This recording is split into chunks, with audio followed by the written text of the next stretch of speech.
वारी ननद। अंजलि की उम्र लगभग 30 साल हो चुकी थी। वो एक स्कूल में टीचर की जॉब करती थी। अंजलि के घर में उसकी माँ के अलावा उसका छोटा भाई और भाभी भी रहा करते थे। 30 साल की उम्र होने के बाद भी अंजलि की अब तक शादी नहीं हुई थी। इस बात को लेकर अंजलि की माँ रुक्मिणी देवी काफी परेशान रहा करती थी।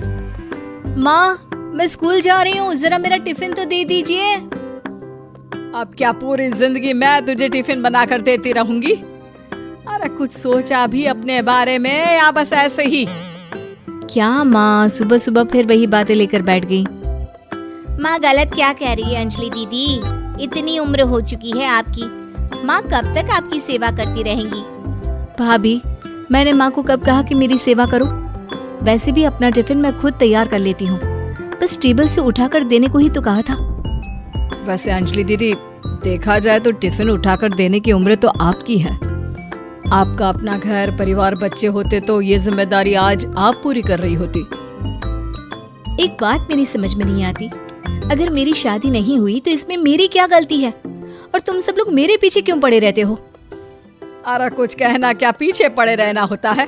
अपने छोटे भाई को देख, तुझसे 3 साल छोटा है लेकिन 2 बच्चे खेल रहे हैं आंगन में। मुझे आप लोगों की कोई बात नहीं सुननी, जा रही हूँ मैं। और आप में से किसी को मेरा कोई काम करने की जरूरत नहीं है, मैं खुद संभाल लूंगी। इतना कहकर अंजलि वहाँ से चली जाती है। शाम को जब अंजलि अपने स्कूल से लौटकर घर वापस आती है तो उसने देखा कि पड़ोस वाली निर्मला चाची वहाँ पर बैठी हुई थी। क्या बात है अंजलि बिटिया, नौकरी करके वापस आ गई? जी चाची जी, कैसी हैं आप? मैं तो ठीक हूँ बेटा, तुम बताओ शादी के बारे में कुछ सोचा या नहीं? अरे रहने दीजिए ना, इससे तो शादी की बात करना ही बेकार है। कुछ भी कहो तो गुस्सा करती है, बात बात पर आंखें दिखाती है। माँ, आप ऐसा क्यों कह रही है? मैंने कब आप पर गुस्सा किया? अरे अंजलि बेटा, तुम्हारी माँ ठीक ही तो कहती है।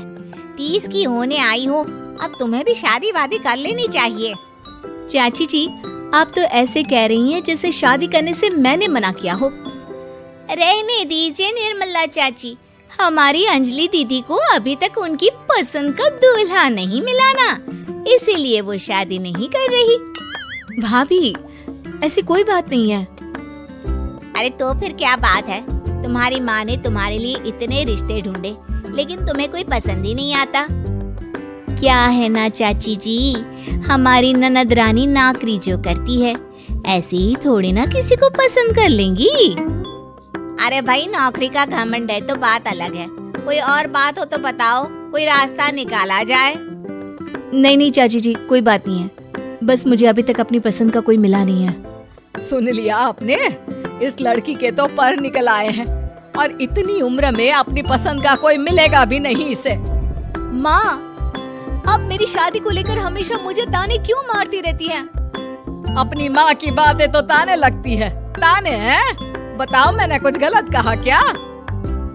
देखो, सब छोड़ो, ये मेरी दूर की बुआ का बेटा है, उसकी अभी शादी नहीं हुई है, उम्र होगी कोई 34-35 साल। आप कहें तो बात आगे बढ़ाऊं? अरे हाँ हाँ, क्यों नहीं, ये भी कोई पूछने की बात है। अरे जल्दी से लड़के को यहाँ बुला लो। माँ, आप मुझसे पूछे बिना मेरी शादी की बात करने जा रही हैं और मेरी उम्र 30 भी पूरी नहीं हुई है। निर्मला चाची कह रही है कि वो लड़का 35 साल का है। अंजलि दीदी, आपको क्या लगता है इस उम्र में कोई फिल्म का हीरो आएगा आपके लिए? देखिए, अब पसंद और नापसंद की बात तो रहने दीजिए, पसंद करने की उम्र तो आपकी निकल चुकी। अब तो जो भी मिले उसी से शादी कर लीजिए, इसी में भलाई है। तेरी भाभी बिल्कुल ठीक कह रही है। अब जैसा रिश्ता मिले उसके लिए हाँ कर देना, ताकि हम भी गंगा नहाए।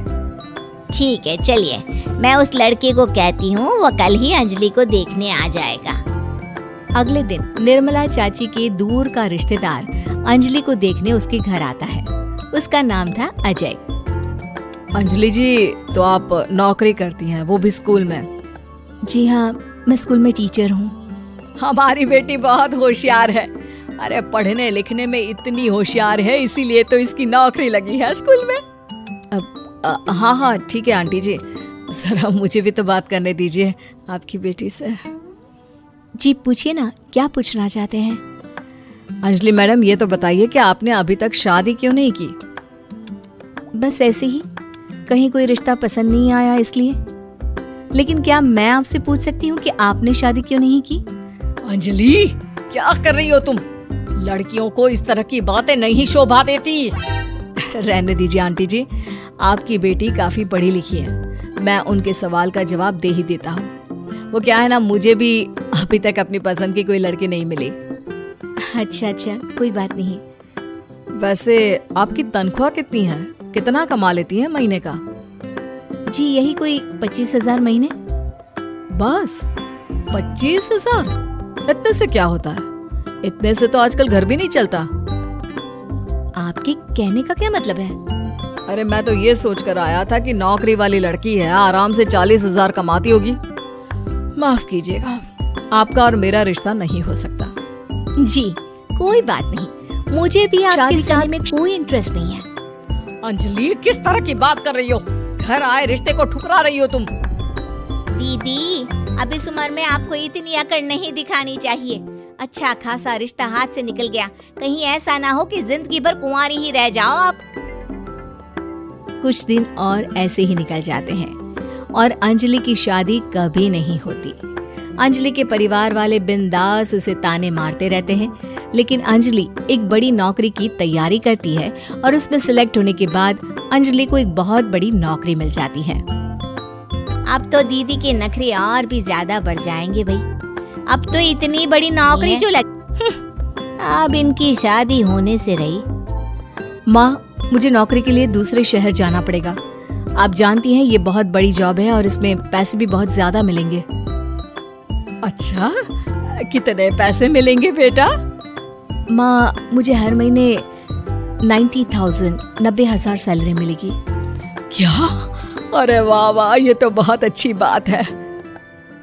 लेकिन फायदा क्या? कितने भी पैसे मिले, शादी तो हुई नहीं ना तुम्हारी। अंजलि नौकरी करने के लिए दूसरे शहर में चली जाती है और जब कुछ महीनों के बाद वो वापस घर आती है तो उसे अपने पति के साथ देखकर उसके घर वाले हैरान रह जाते हैं।